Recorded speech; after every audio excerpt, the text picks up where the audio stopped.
नमस्कार दोस्तों, आज की कंटेंट डिस्कशन में मैं जो टॉपिक ले रहा हूँ BSc third year solid state physics का ले रहा हूँ। टॉपिक का नाम है मिलर इंडिसेज। मिलर इंडिसेज क्या होता है एक्चुअली? मिलर इंडिसेज की निम्नलिखित प्रॉपर्टीज है। मतलब ये क्रिस्टल के संरचना के बारे में हमें जानकारी उपलब्ध कराता है, क्रिस्टल संरचना की जानकारी। अब ये क्रिस्टल संरचना की जानकारी क्यों इम्पोर्टेंट है? उसकी वजह है कि क्रिस्टल स्ट्रक्चर से हम किसी भी मटेरियल की प्रॉपर्टी डिफाइन कर सकते हैं। जैसे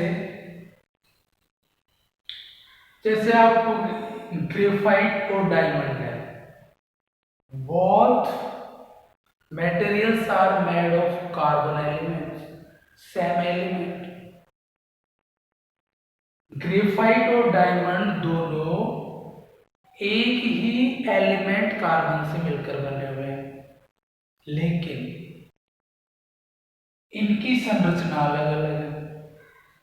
ग्रेफाइट में कार्बन एलिमेंट की जो स्टैकिंग पावर है या जो आपस में बंधे हुए हैं या उनका जो ओरिएंटेशन है वो अलग नेचर का है।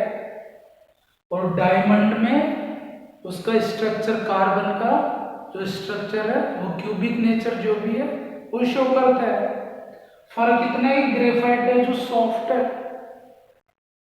ग्रेफाइट सॉफ्ट है, जबकि डायमंड बहुत ही ज्यादा कठोर है। James stone, very very expensive James stone है डायमंड। बल्कि ये तो क्लियर था कि दोनों किससे मिलकर बने थे? कार्बन से। तो मतलब क्रिस्टल संरचना physical property of the material को रिफ्लेक्ट करती है, डिफाइन करती है, कैलकुलेट करती है। जैसे आप दूसरा उदाहरण भी ले सकते हैं कि सोडियम क्लोराइड है, उसमें Cl का एक अलग ही स्ट्रक्चर है, उसको नमक के रूप में, सॉल्ट के रूप में यूज करते हैं। लेकिन वही Cl वो क्लोरीन जल में जो पानी को शुद्ध करने के काम में आता है, वहां पर उसका अलग प्रॉपर्टी है। तो किसकी माया है ये कौन, किससे डिफाइन हो रही है? Physical properties are defined by different stacking nature of the elements in the material, in the structure। दूसरा मिलर इंडिसेज है, वो पैरेलल प्लेन्स की फैमिलीज को डिफाइन करता है। जितने भी क्या है एक्चुअली, हमारा जो है क्रिस्टल है या लैटिस है, वो अलग अलग प्लेन से मिलकर बना होता है। बहुत सारे पैरेलल प्लेन से मिलकर बना होता है, लैटिस प्लेन्स जिन्हें कहते हैं। तो इन लैटिस प्लेन्स के बारे में जानकारी कौन देता है? Miller indices. मिलर सूचकांक इन लैटिस प्लेन्स के बारे में जानकारी देता है। तो लैटिस प्लेन्स का पता चल जाए, तो हमको लैटिस प्लेन का पता चल जाए तो हम डिस्टेंस निकाल सकते हैं उसके। तो डिस्टेंस किससे निकलेगी? आपके मिलर इंडिसेज से। तो कुल मिला के ये Miller indices nothing but families of parallel planes. Direction कैसे हो सकती है? जैसे कोई क्रिस्टल है, वो उनका ओरिएंटेशन अलग अलग होता है। कोई इस तरह से पैरेलल प्लेन्स है, इस तरह से भी हो सकते हैं, इस तरह से भी हो सकते हैं, और कुल मिला के ये एक डायरेक्शन को शो करता है। इट मीन्स जितने भी पैरेलल प्लेन्स है उनका मिलर इंडिसेज सेम होता है, उनका मिलर इंडिसेज सेम होता है। There is a unique Miller indices of one family of parallel planes। Parallel planes की एक फैमिली, जो भी सारे पैरेलल हैं वो प्लेन्स, उनका मिलर इंडिसेस सेम होता है। तो it means it is the direction, all parallel directions have the same Miller indices, right? ठीक है वो। अब सवाल यह है कि मैथमेटिकली कैसे ज्ञात करते हैं मिलर इंडिसेज को। मिलर इंडिसेज इतनी बड़ी बड़ी जानकारी आपको क्रिस्टल के बारे में, मटेरियल के बारे में दे रहा है, तो उनको मैथमेटिकली कैसे ज्ञात करते हैं। तो मैथमेटिकली जैसे फर्स्ट ऑफ ऑल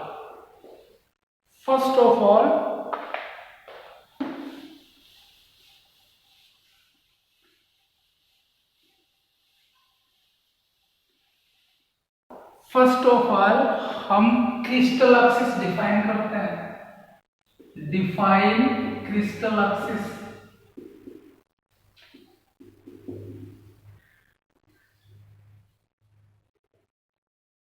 फिर उसके इंटरसेप्ट्स देखते हैं, अंतःखंड का हम रेसिप्रोकल लेते हैं।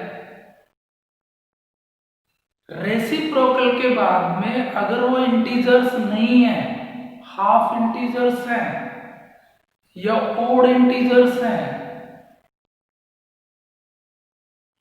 ओड से मेरा मतलब 3/2, 5/2 इस तरह के नहीं चलेंगे, पूर्ण इंटीजर्स बनाने उनको। वो इंटीजर्स जो आएंगे वो उस क्रिस्टल या प्लेन, जो क्रिस्टल प्लेन है, जो लैटिस प्लेन है, उसके मिलर इंडिसेज होंगे। जैसे मैं एग्जांपल लूं, ये 3a 2b c,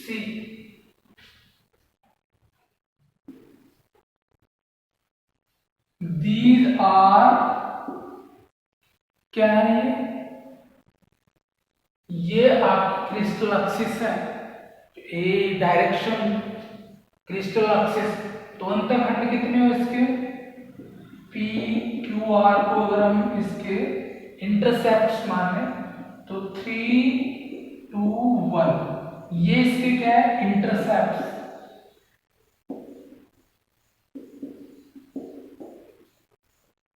अब क्या करेंगे, नेक्स्ट स्टेप में इंटरसेप्ट्स निकाल लिए। नेक्स्ट स्टेप में क्या करेंगे, इनके रेसिप्रोकल लेंगे। तो 1/3, 1/2 और 1 का उल्टा 1 ही होता है। अब ये पूर्ण इंटीजर्स नहीं है तो क्या करना पड़ेगा, एलसीएम ले लो 6। तो 6 एलसीएम लेंगे तो कितना, 2, 3, 6,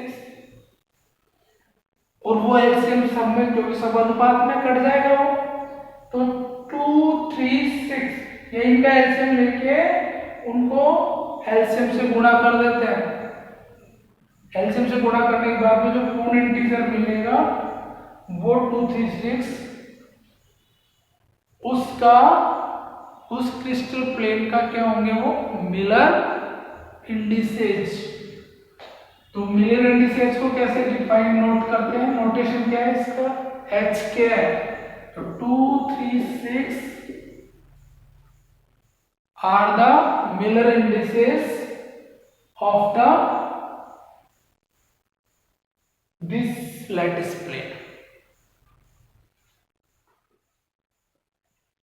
दूसरा एग्जाम्पल क्लियर हो जाएगा। दूसरा एग्जाम्पल ले लेते हैं, ए 3b - 2c। तो इसके इंटरसेप्ट क्या हो जाएंगे, ये तो क्रिस्टल एक्सिस की जो भी यूनिट है वो है, तो क्या हो जाएंगे इसके 1, 3 - 2, ये क्या हो गए इसके इंटरसेप्ट्स। इंटरसेप्ट्स का क्या करते हैं, रेसिप्रोकल। तो इसका रेसिप्रोकल कितना आएगा, 1/1, 1/3 - 1/2।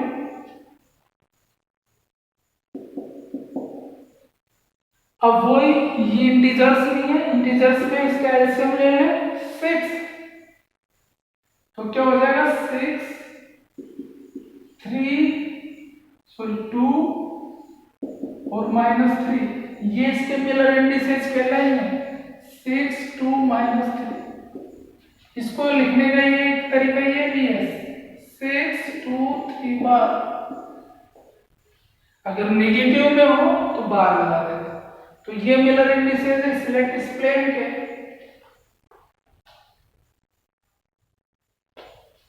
और भी अब सवाल ये है कि अगर आपको मिलर इंडिसेस पता हो तो आप लैटिस प्लेन कैसे बनाएंगे।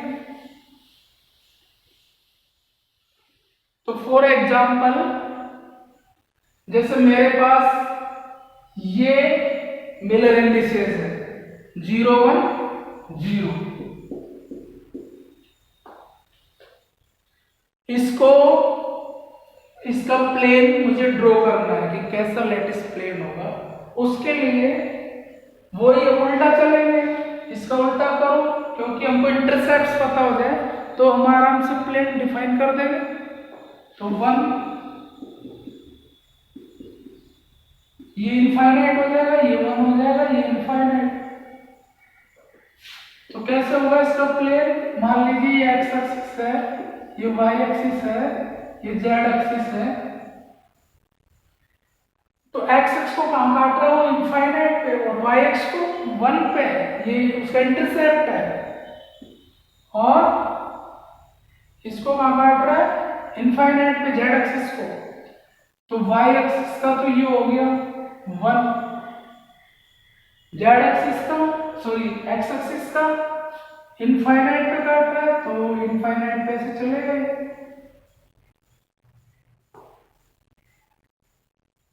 और जेड एक्सिस को भी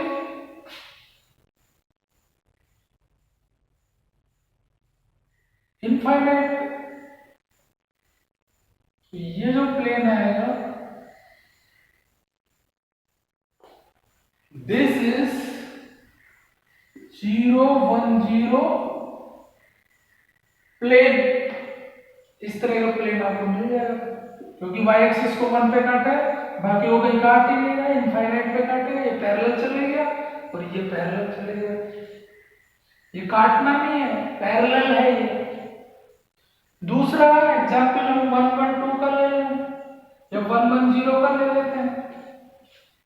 इसका कैसे ड्रॉ करेंगे लैटिस प्लेन? 1 का उल्टा 1, 1 का उल्टा 1 और 0 का उल्टा इनफाइनाइट। एक्स ये एक्स एक्सिस है, ये वाई एक्सिस है और ये जेड एक्सिस। तो 1 पे तो ये 1 हो गया, वाई एक्सिस पे 1 पे काट रहा है, ये 1 हो गया। जेड एक्सिस को कहीं काट ही नहीं रहा, तो जेड एक्सिस के पैरेलल चल जाएगा।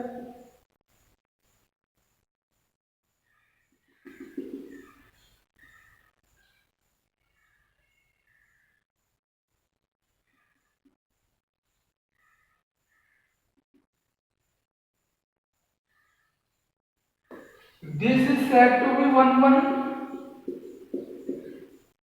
0, मतलब ये इसका ड्रॉ हो गया। और 1 1 2 का ले लो, 1 का उल्टा 1 1 2, 1 का उल्टा क्या हुआ? 1 1 1/2।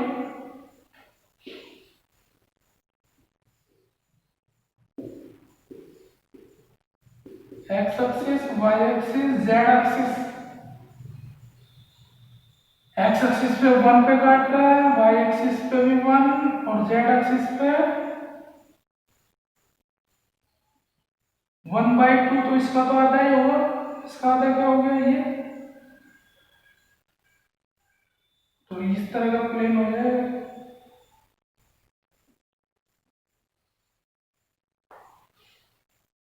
तो 1/2 पे काटेगा ना, इसका जो इंटरसेप्ट होगा ना ये 1/2। तो इस तरह का प्लेन हो जाएगा। मान लीजिए कोई प्लेन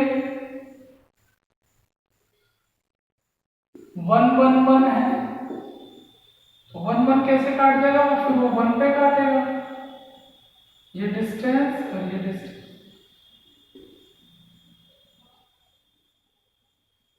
कोई 1 1 3 है तो फिर ये 1/3, मतलब 1 1 तो है, इसके 3 पोर्शन, तो ये हो जाएगा, फिर छोटा प्लेन हो जाएगा।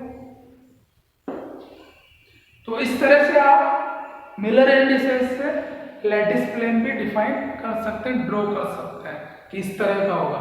तो समझ गए इस बात को कि Miller indices only is the direction of orientation, कि किस तरह से ओरिएंट है, ये डायरेक्शन को डिफाइन करता है। जितने भी पैरेलल प्लेन्स होंगे इस तरह के, जो भी इस तरह के प्लेन्स होंगे, सबके मिलर इंडिसेस सेम होगा। तो बाकी जो भी एग्जाम्पल आप घर पे सोल्व करेंगे और इसकी वस्तु स्थिति जो भी है एक दिमाग में वस्तुनिष्ठता ले आएंगे कि हाँ भाई ये है। तो जितने प्रॉब्लम सोल्व करेंगे क्लियरेंस उतनी अच्छी आएगी।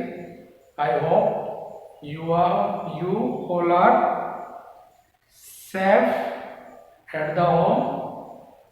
Thank you so much.